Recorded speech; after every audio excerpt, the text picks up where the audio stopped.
Mike Brignardello from Nashville, Tennessee. I'm a session player here in town. All right, so some of the people that I've played sessions with here in town, I've been really fortunate to cut with most of the great ones. Tim McGraw, Faith Hill, Trace Adkins, Big and Rich, of course John Rich, Gretchen Wilson.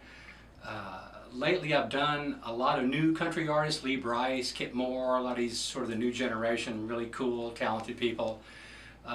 In the late 80s, early 90s, I was in a rock band based out of Los Angeles called Giant with the great guitar player Dan Huff. Toured and did records for about 5 years and came back here in the early 90s and got back in the session scene and have been here ever since. Currently, in addition to the studio work that I do, I also do a bit of touring with Amy Grant, who's sort of instrumental in me coming to town. One of the reasons that I came here way back in the early 80s when I was a mere pup. Anyway, we've reunited and touring with her a little bit. I've got a chance to work with her husband, fabulously talented Vince Gill, on some stuff. So been really fortunate, sort of run the gamut here. A couple months ago, spent a week in the studio with Leonard Skinner doing their new record, which will be out in September, which was a blast. I've had as much fun with those guys as I had doing anything in the last couple of years. They are awesome people. And just continue to do session work and do touring work and all that stuff here. Some of the things that I like about the two-tech bridge are, everybody talks about the sustain. That's obvious. That note will ring forever. But also with the sustain, you also get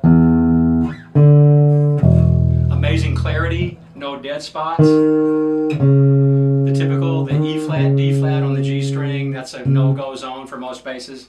And I'm sitting here with my little practice amp. I have an EQ, don't know it, whatever, but it doesn't matter. It's like those things.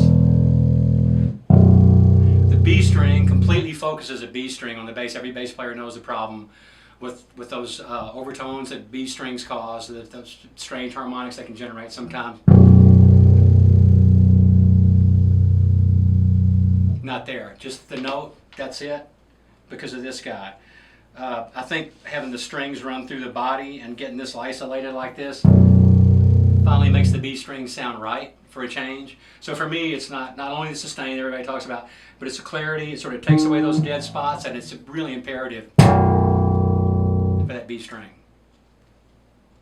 Back in the day when I hooked up with two-tech, back in the early 90s, I don't know how long they'd been in business, but I think they were a fairly new business.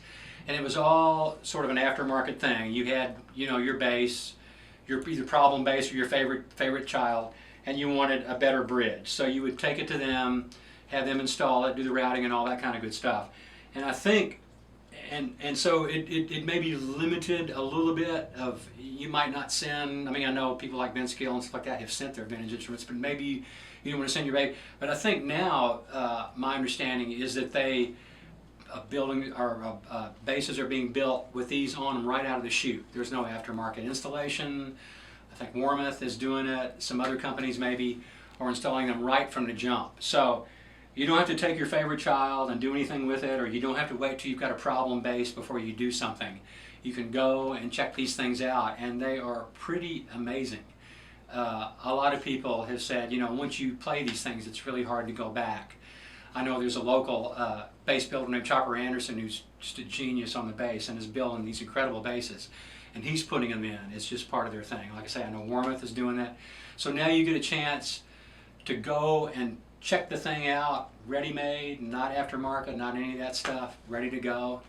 And anybody who's looking for that kind of thing that we've been talking about, I'd really advise you to check one out, because there it is. Boom, ready to go.